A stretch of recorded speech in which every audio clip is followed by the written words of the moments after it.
청년 세대는 왜 투표용지 부족 사태에 분노하는가? 김태영 심리연구소 함께 소장.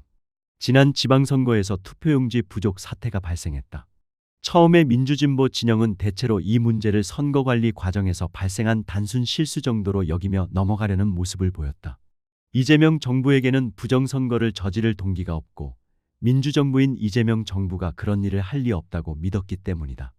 따라서 이번 사태를 선거관리위원회의 행정적 실수 정도로 판단했다. 그러나 청년들의 반응은 달랐다. 청년들은 투표용지 부족 사태를 매우 심각한 문제로 인식했고 강하게 분노했으며 실제 행동에 나섰다. 지금은 이 사태가 성조기까지 등장하는 부정선거 음모론으로 흘러가는 이상한 양상이 보이기도 하지만 본질은 다른 데에 있다. 한국의 청년 세대가 처음 이번 사태를 심각하게 받아들인 것은 무엇보다도 그들이 불공정한 기회 박탈에 매우 민감하게 반응하는 심리를 가지고 있기 때문이다. 청년 세대는 사회를 바꿀 수 없다고 믿기에 부정의한 사회를 인정하고 개인 간 경쟁을 숙명처럼 받아들인다. 그렇기 때문에 개인 간 경쟁을 지배하는 규칙만이라도 공정해지기를 간절히 원한다. 세상을 바꾸려는 노력을 포기한 상태에서 개인 간 경쟁마저도 불공정하게 치러진다면 청년들에게 남는 것은 절망뿐일 것이기 때문이다. 오징어 게임이 벌어지는 세상에서 태어나 성장한 청년들에게 오징어 게임 자체가 폐지될 것이라는 기대는 없다. 따라서 그들이 붙들 수 있는 유일한 희망이자 최대 관심사는 게임이 공정한 규칙에 의해 운영되는 것이다. 청년들은 오징어 게임이 공정하게 진행되어야만 자신이 죽으림을 다해 공부하고 노력한다면 게임에서 승리할 가능성이 조금이라도 높아지고 자신의 고통과 노력이 정당하게 보상받을 수 있다고 믿는다. 반대로 게임이 불공정하게 운영된다면 아무리 노력해도 소용이 없게 되고 자신의 고통과 노력은 무참히 배신당하게 된다. 이런 심리를 가진 청년들에게 투표용지 부족 사태는 오징어 게임에 참가할 기회 자체를 박탈당하는 불공정으로 다가왔을 것이다. 쉽게 말해 취업 준비를 열심히 해서 입사 시험장에 갔는데 시험지가 부족해 시험을 보지 못하는 상황과 같은 기회 박탈로 받아들인 것이다. 청년들이 이번 사태를 심각한 문제로 인식한 또 다른 이유는 그것이 국격, 나아가 한국 민주주의의 얼굴에 먹칠을 하는 어처구니 없는 사건으로 보였기 때문이다. 윤석열이 비상계엄을 선포했을 때 대부분의 청년들은 그것을 역사책이나 만화에서나 등장할 법한 비현실적인 사건으로 받아들였다. 한마디로 어떻게 21세기 대한민국에서 이런 일이 가능할 수 있는가? 라는 충격이었다. 그래서 많은 청년들이 비상계엄에 반대하고 윤석열 탄핵을 요구하는 시위에 적극 참여했다. 투표용지 부족 사태에 대한 청년들의 심리 역시 본질적으로 다르지 않다. 그들은 이번에도 21세기 대한민국에서 어떻게 이런 일이 발생할 수 있는가? 라고 묻고 있는 것이다. 더욱이 이를 심각하게 여기지 않는 듯한 기성세대의 태도는 청년들의 분노를 증폭시켰다. 안 그래도 민주진보 진영에 대한 불신과 불만, 반감이 강했던 청년들, 특히 남성 청년들은 이번 사태를 대하는 민주진보 진영의 모습을 보며 내로남불의 위선적 집단이라는 인식을 더욱 굳히게 되었고 강하게 반발했던 것이다. 나는 내 책 우리는 왜 가짜 정의에 열광하는가에서 청년 세대를 한국 역사상 최초로 등장한 진정한 개인주의 세대라고 규정한 바 있다. 개인주의는 본질적으로 친보수적 심리와 연결된다. 모두의 행복을 추구하는 진보는 대체로 문제의 원인과 해결책을 사회에서 찾는 반면 개인의 성공과 쾌락을 추구하는 보수는 문제의 원인과 해결책을 개인에게서 찾는다. 예를 들어 누군가가 가난하다고 할 때 진보는 그 원인을 불평등한 사회제도에서 찾으며 사회개혁을 통해 해결하려고 한다. 반면 보수는 개인의 능력이나 노력 부족을 원인으로 보며 개인들에게 더 노력하거나 현실을 받아들이라고 말한다. 이것은 진보주의가 우리주의 혹은 집단주의 심리, 보수주의가 개인주의 심리에 기초하고 있음을 의미한다. 따라서 청년들이 개인주의 세대라는 것은 그들이 보수화될 가능성이 높은 세대라는 뜻이기도 하다.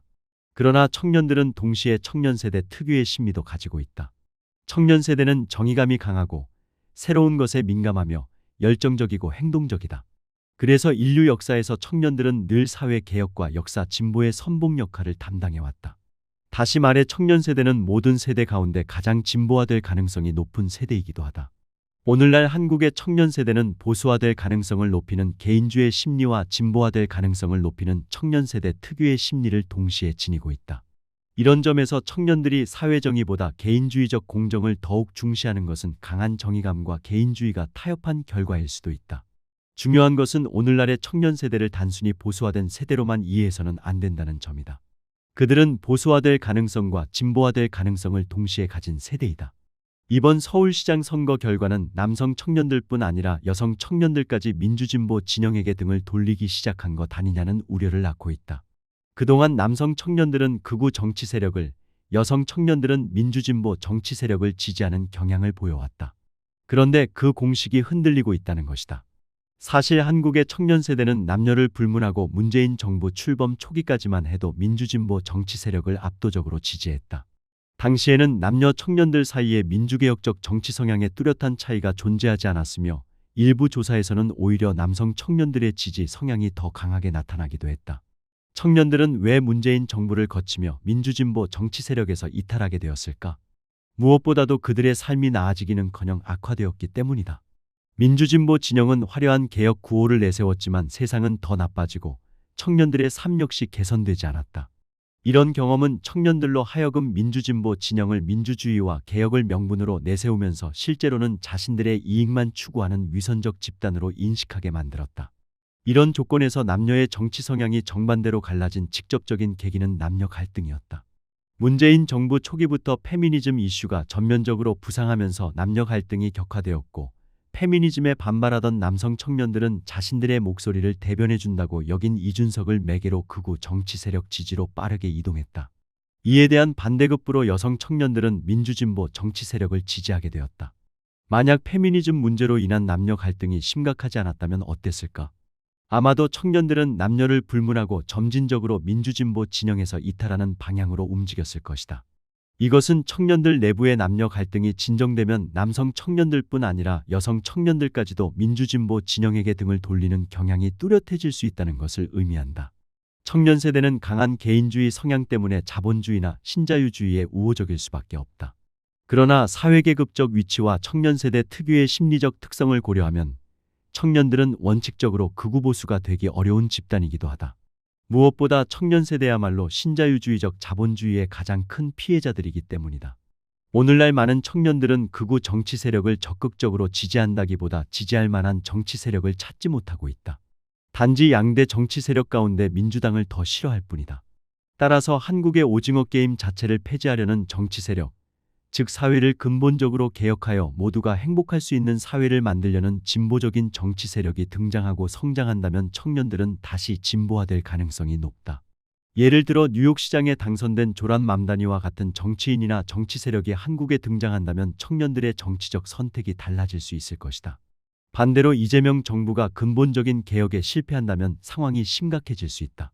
이미 청년 세대는 전 세대 가운데 정신건강 수준이 가장 나쁜 집단이며 특히 남성 청년들을 중심으로 극우적 사상의 영향력이 확대되고 있다. 이런 흐름이 계속된다면 청년 세대 전체가 극우화될 가능성이 커지고 극단화되는 청년들의 비율도 계속 증가할 것이다. 이것은 한국 사회 전체의 위기로 이어질 수 있다. 기성세대, 특히 민주진보 진영은 투표용지 부족 사태를 계기로 행동에 나선 청년들의 마음을 이해하고 공감해야 한다. 그들의 목소리에 귀를 기울이고 정당한 요구를 수용하며 청년들의 삶에 실질적인 도움이 되는 개혁을 추진해야 한다.